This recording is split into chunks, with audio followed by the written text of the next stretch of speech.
pengetahuan baru yang dikaji, yang mana banyak pendidikan yang dibuat apabila pengkajian menjumpai bidang neuroscience, iaitu salah satu bidang baru yang mana menyebabkan banyak penyelidikan dilakukan dan pembelajaran berasaskan otak diperkenalkan. Okey. Ini adalah 3 disiplin yang sebelum ni pernah dijalani, iaitu falsafah, psikologi dan terbaru ialah neuroscience. Jadi neuroscience ni yang menyebabkan pembelajaran berasaskan otak semakin popular lah, semakin diperkenalkan sekarang ni. Okey, otak kita ni ada potensi, macam-macam potensi yang kita sedar ataupun tidak. Dan sekarang ni kita tengah menggunakan otak. Kalau tak gunakan otak, kita akan mendengar dan tidak akan beri fokus di hadapan. Ya, walaupun berada di belakang. Cikgu Kamal tu duduk dekat kat tengah tu. Okey. Jadi apabila otak ni kita pengkajian dilakukan dan potensi-potensi dikenal pasti dalam otak, dan akhirnya pelbagai maklumat dan kaedah digunakan dalam pembelajaran, dan kaedah neuroscience ni semakin popular sendiri. Okey, apa pembelajaran berasaskan otak? Okey, pembelajaran berasaskan otak adalah pendekatan komprehensif untuk arahan menggunakan penyelidikan semasa daripada neuroscience, bidang terbaru. Yang mana dalam otak kita ni ada pelbagai struktur dan fungsi. Saya terang secara langsung je, yang seterusnya baca. Okey, dalam otak kita ni ada fungsi, ada struktur masing-masing. Sebabnya dalam otak kita ada 3 bahagian. Yang pertama, cerebellum dengan medulla oblongata. Kita ingat kaedah biologi kan. Jadi dalam neuroscience ni adalah dia merupakan salah satu saraf dalam otak yang dipanggil neuron.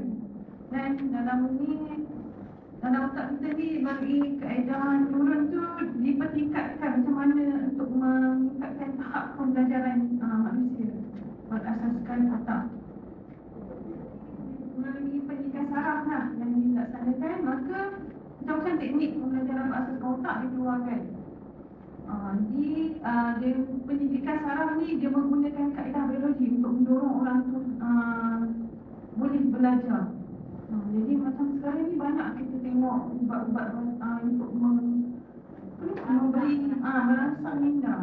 Jadi kita banyak lihat ubat-ubat ni digunakan untuk merangsang saraf dan seterusnya menggalakkan pembelajaran berasaskan otak. Jadi apabila kajian dibuat, maka pengajaran berlaku, dan sekarang ni kita tengah belajar di mana pembelajaran berlaku apabila tingkah laku kita dilakukan. Sekarang ni kita tengah belajar, tingkah laku kita ialah belajar. Jadi pembelajaran berasaskan otak kita adalah pembelajaran melalui tingkah laku belajar. Duduk, dengar, kan? Teknik-teknik ni banyak dilakukan dalam di sekolah. Kita ada teknik belajar macam-macam, kemahiran belajar yang digunakan sekarang ni. Kalau dalam sesi counselling, saya lebih kepada macam mana nak memberi celik akal kepada klien. Bidang berbeza, di mana lebih kepada memberi celik akal kepada klien. Jadi kita menggalakkan dia kemahiran berfikir berasaskan otak untuk dia berfikir apa yang berlaku pada diri dia, apa pembelajaran yang dia dapat, apa pengalaman yang dia dapat, untuk dia belajar dan mengubah tingkah laku yang dia lakukan untuk ke arah yang lebih baik. Ini bentuk pembelajaran banyak yang dalam konsep-konsep pendidikan melalui pembelajaran penguasaan macam bahasa Inggeris, matematik, penguasaan lah, pembelajaran penguasaan. Dan cara-cara pembelajaran banyaklah, tengok peta minda, semua-semua peta-peta dah ada. Kepintaran pelbagai kecerdasan. Maksudnya setiap orang tu ada kecerdasan masing-masing. Ada yang tinggi cerdas, budak yang jenis macam Fikra tu memang jenis. Dan ada yang kurang sikit, macam ada yang budak jom-jom kan kat sekolah, Okey, kami tengok kan masalah dari segi struktur kecerdasan dia boleh diasas sebenarnya. Setiap orang tu boleh belajar, cuma cara belajar dia, cara pick up dia cepat ke lambat. Kemudian kaedah pembelajaran bersama macam teamwork, pembelajaran berkumpulan. Kemudian simulasi praktikal. Yang ni melalui rangsangan. Contohnya kita belajar api tu panas kan. Kalau terkena, kita angkat tangan cepat. Jadi rangsangan secara tak langsung kita dah belajar daripada rangsangan tu. Okay, pembelajaran berasaskan pengalaman. Pengalaman yang kita dapat, contohnya kena insiden. Lepas tu kita buat agenda gratis sikit lah. Tak ada lah melanggar je kan. Ada juga yang insiden tak sikit beri. Macam tadi dah satu ni lah. Okey. Pembelajaran berdasarkan masalah. Okey, apabila kita menghadapi satu masalah, kita dah boleh menggunakan kaedah penyelesaian masalah yang kita dah lalui dari segi pengalaman kita menghadapi masalah tersebut. Macam yang diterangkan kaedah penyelesaian masalah yang pertama tadi. Okey, pendidikan pergerakan pendidikan maksudnya daripada sekolah rendah, sekolah menengah, ke universiti. Jadi pendidikan ni menunjukkan dan membezakan pembelajaran berasaskan otak setiap orang tu. Tengok kalau macam saya tengoklah apa yang saya boleh nilai dari segi pengalaman saya mengenai dari kawan-kawan saya berak. Dia bukan nak memperkecilkan daerah tu, tapi agaklah apabila pelajar-pelajar berada di situ, dia kurang terbuka dengan daerah. Bayangkan Mula Perak tu pernah sampai dalam sangat. Dia memang kawasan tu, kalau pergi kawasan Perda, memang naik telefon tak payah bawa handset pun tak apa. Sebab memang tak dapat.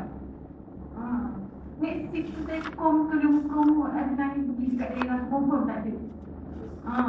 Kan? Sebabnya segi budaya dengan kehidupan dia dekat situ agak membezakan dia dengan yang luar. Betul lah proses dia cakap, kalau yang Sabah tu macam mana dia tak guna bahasa Melayu kan dalam mat dengan sains kan. Jadi kita perlu fikirkan lah. Kemudian okey, untuk pembelajaran ni diasaskan tadi struktur dan fungsi otak. Saya terangkan nanti lebih lanjut akan diterangkan di video. Dan okey, setiap manusia boleh belajar. Semua orang boleh belajar. Tapi masih belum dibuktikan secara dia lah. Maksudnya semua orang boleh belajar tadi yang tak boleh.